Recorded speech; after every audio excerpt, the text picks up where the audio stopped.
I was unfortunately born in Nazi Germany in January 28, 1925. Wann ich die Augen schließen werde, weiß ich nicht. When I was 8 years old, Hitler came to power, and that was the end of my childhood. Stories of survivors. One New York woman has made it her mission to preserve them. Monday marked the 80th anniversary of the liberation of Auschwitz and International Holocaust Remembrance Day. The granddaughter of a survivor wants to make sure his story and the stories of others are never forgotten. Dana Arschin is the storyteller at the Holocaust Memorial Tolerance Center on Long Island. She joins us now. Hi, Dana. Hi, Christine. Thank you so much for having me and for your interest in sharing this story today. Thanks for being here. Now, Dana, I know you're a former news reporter in New York City, but now the stories you tell are personal. Tell us about your grandfather.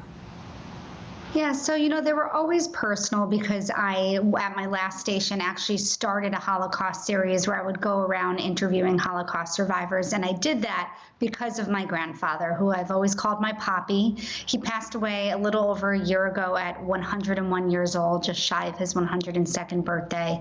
And he survived Auschwitz. So the anniversary of the liberation of Auschwitz, of course, is extra meaningful and personal to me and my family. And he really inspires me in the work that I do full-time for HMTC. That's the name of our center. And I do this because I understand that I would not be here today if not for him. Absolutely. What are some of the stories he told you about the horror he experienced, or even about how he survived it?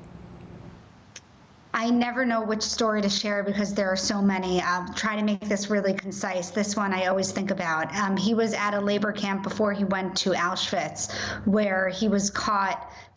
He found scraps of potatoes in the sewer where he was working, these raw scraps of potatoes that someone had thrown as garbage, and he threw them in a big pot of boiling water at the camp and actually ate them to get a little bit of nourishment. There's more to the story, but that's the gist of it. He was caught, and Nazis told him to start digging his own grave. And he was digging. They made him even lay down next to it to make sure that he fit. And they held a gun to his head, said, dig, dig, dig. And when he was almost done, another prisoner collapsed. They shot that prisoner, threw him in the grave, and said to my Poppy, isn't today your lucky day? Oh, my goodness. And he had so many close calls with death. And I think about this all the time. I can't imagine. Now, the commemoration comes at a time of uncertainty after the Hamas attack in Israel, the war in Gaza that followed. There's increased anti-Semitism around the world. In fact, a recent survey from the Anti-Defamation League says 46% of adults worldwide hold elevated levels of anti-Semitic attitudes. It also found 20% have not heard about the Holocaust. So it really goes to show that telling these stories are important, right? Absolutely. And what I'm doing at HMTC is creating documentaries. I interview Holocaust survivors every single week and create short documentaries on their lives. They're posted all over social media, and on Instagram alone, they're getting sometimes over 100,000 views.